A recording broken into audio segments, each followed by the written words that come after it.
Hello and welcome. I'm Tafara Gadamu. You're watching the Meet ETV show. My guest today, Dr. Richard Yates, is a pioneer of what he calls Graspmatyx, a new approach to teaching maths.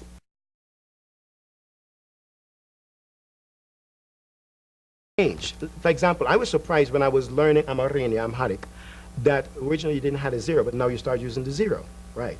And in my study, I was saying to me, but that doesn't make sense because all the other Kemet in Egypt, they had it, they use it. Matter of fact, the zero, because you're actually in this interview about what the zero means to me, I don't think we have enough time to really tell you how much it means to me. But in essence of time, I say this. Zero means to me, first of all, it's the starting number. Secondly, it's an inscriptional symbol identifying a figure, and that figure is called zero. Okay. Third, it is the only numerical symbol, listen to this carefully, it is the only numerical symbol that is also an alphabetical letter. They call alphabet, but the right word is alphabet. You learn from A to Z, not A to B, right? You can protest. Well, alphabetical letter known as O. That's how powerful zero is. It's called equilibrium balance. It's in the numerical form we call cardinal numbers. It's in the number form, and it's also in the alphabet they call alphabet. That's the power of it.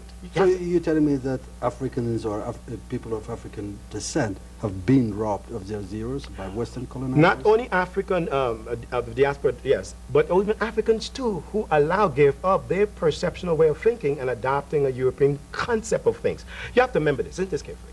The Europeans didn't have the numerical symbol zero in their number system. Why? Because their number system is based on the Roman writings. And Roman is 1 stroke 1, 2 stroke 2, 3 stroke 3, IV 4, and V and so on. They have no zero. You see? So they were going based on how they were taught, the Europeans.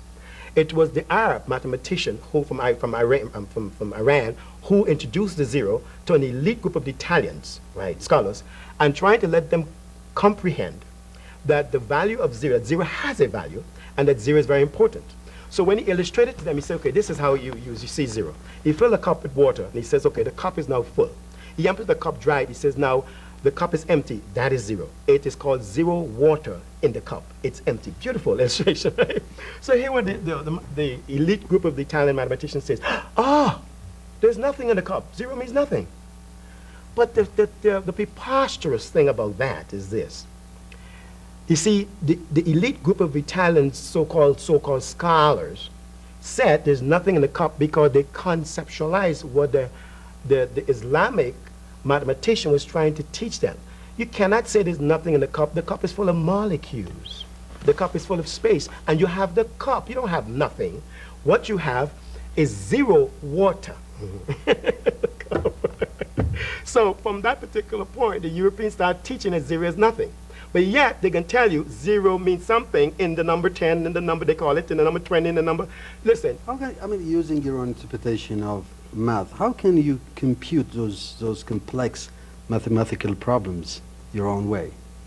I mean, you're trying to make this simple, but you're making it actually difficult. Well, maybe to you, but I think when it's been illustrated, and as made to understand, this network will be doing that, showing illustration of how Graspmatyx work, then people are going to see how perceptional and easy and simple it is. You see, because, like I said, first of all, you're going to learn it as a language. Oh, by the way, let me say this to you, because you had mentioned to me that people find language and grammar difficult. Actually, Africans don't. Listen, the only continent in the world where most language and dialect is spoken is Africa. The Creator gave us this mental faculty and ability to be so articulated with many forms of sounds. But you're talking from a European perspective, a concept. And I can understand that. But I had difficulty learning. I'm fine, because, yeah, because the way they taught us. But you look in the indigenous cultures of Africa, just a little child sometimes speaks 6, 7, 8 different languages, some in dialects. There's never a problem. And beyond that, it is not just what we can now, right, as languages, but they can even speak the different sounds of the different animals in Africa.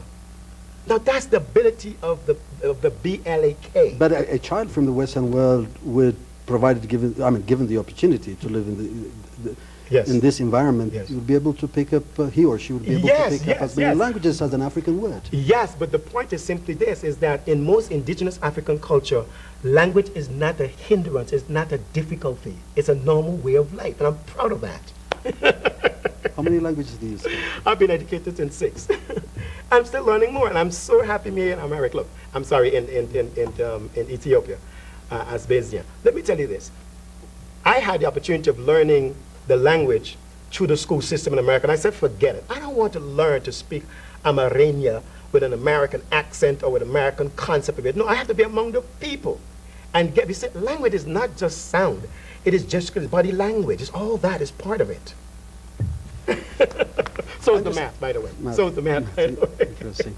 So you've been giving workshops primarily to kids? No, not to kids. Kids are baby goats. To children, right. Children? Yes. To children, right. Okay. Now, was it easy for them to comprehend what you're talking? Yes. That's a very good learning question you asked, because I'm just speaking for now, but people are going to watch this program and see it on the DVD and been illustrated. The enthusiasm, let me tell you, I get high off of this, okay? I don't do drugs, I don't do alcohol, I don't know that. I get high off of children and grown-ups and elderly people learning this math and using their mental faculty in a manner they've never used it before. So, they like it? No, they love it. So, in Ethiopia, what have you been doing the last 21 days? I'm really on vacation. You know, I'm just introducing myself to folks I'm what you're doing, testing the waters. So are people taking you seriously? I mean, basically, no. when you talk about your Graspmatyx, am I saying it correct? Yeah, you're probably Are people taking you seriously? no, but soberly. Yes. What does it mean? Oh, big difference. Soberly means like, oh, you got this. This is something you got here. Never thought about it this way. This is interesting. Like, for example, Sefu, right, which is the program director right there. When I did the illustration for him and also for Helen and also for the operation manager, right, man, they became like little children, which is beautiful. That's the joy about this thing. Because what it does, it takes away this apprehension, this intimidation, this paranoia. And then they look at it. You know what? You know why? Because it is us. It is us. But I feel intimidated after this conversation. Well, only for now, because we can have more conversation. See, you see it as a conversation, I see it as a conversation. You don't like the con? No, con. You didn't con me and I didn't con you. But we're going to have more conversation about it. I understand, as a talk show host, you're speaking also as the advocate of the viewers, too. And that's quite standable by me. Because you've been doing it. Yes, I've been professionally, right. So that's good. You're doing a good job with that. Thank you very much, Dr. Yates. It was a pleasure having you here. You're welcome very much. We keep in touch.